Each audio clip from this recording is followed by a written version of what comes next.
Bonjour à tous et bienvenue sur boursicoté.com pour cette nouvelle analyse technique Forex, matières premières et crypto-monnaie.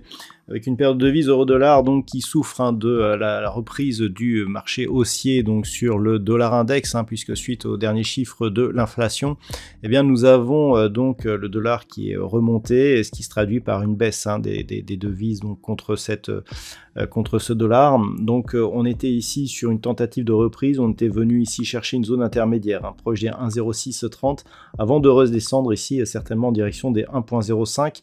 Globalement on reste dans une dynamique baissière avec de nombreux contacts ici sur la bande de Bollinger inférieure. Un retour ici sur la moyenne mobile 20 exponentielle qui n'a agi que comme une résistance au final. Donc clairement, on est toujours dans une poursuite de ce mouvement, un petit peu comme ce qui avait eu lieu ici sur cette phase, où on avait tenté ici un débordement de cette zone, mais où on n'était pas passé au-delà de cette zone des 1,0925. Donc globalement, c'est un petit peu je dirais les événements qui se répètent. On devrait revenir sur cette zone des 1,05, sachant qu'une rupture confirmée de ce niveau validerait un objectif à 1,0360.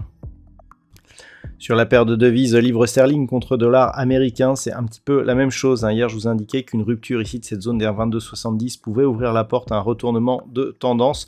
Au final, on était sur une dynamique qui était venue chercher ce point bas. Donc, on va pouvoir repositionner ici la zone horizontale puisqu'on n'est plus sur un 22,70 mais plus sur 1,2317. On est revenu donc chercher ce point bas qui a agi désormais comme une résistance. On repart ici à la baisse, donc certainement en direction ici de la zone des 1,20. Attention, là aussi la rupture de ce niveau nous donnerait un signal assez négatif sur un point de vue moyen terme. Sur le métal jaune, nous avons une configuration sensiblement équivalente. On revient ici sur la zone des 1880 $ l'once, zone qui était assez proche d'être un support ici, un petit peu comme sur d'autres actifs. On est venu rechercher ici un point bas qui agit comme point haut. Avec la hausse du dollar, on repart à la baisse, mais on est toujours dans une structure positive. Point haut et point bas toujours supérieurs à ceux de la bougie précédente.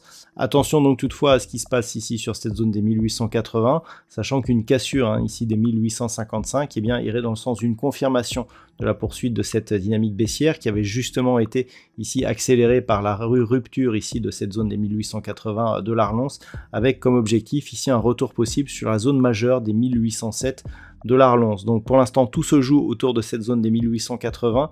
Il semblerait que l'on soit à la fin de ce rebond technique sur le métal jaune, à moins que les tensions géopolitiques viennent réactiver ce mouvement haussier, auquel cas on pourrait assister à une rupture haussière de cette zone de résistance. Mais globalement pour l'instant ça reste dans une structure baissière qui serait confirmée par une rupture donc des 1855 $ l'once.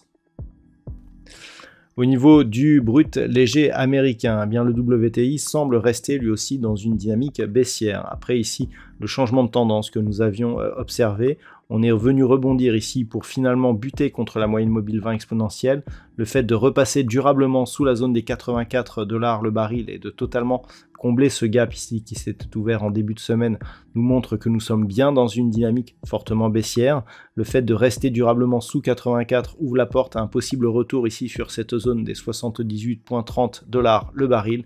Il semblerait que pour l'instant la dynamique moyen terme ici qui reste haussière soit en train de nettement s'affaiblir. Il pourrait y avoir un signal de retournement sous cette zone ici des 78,30 d'un point de vue moyen terme. Donc attention ici à ce retournement de tendance sur le WTI.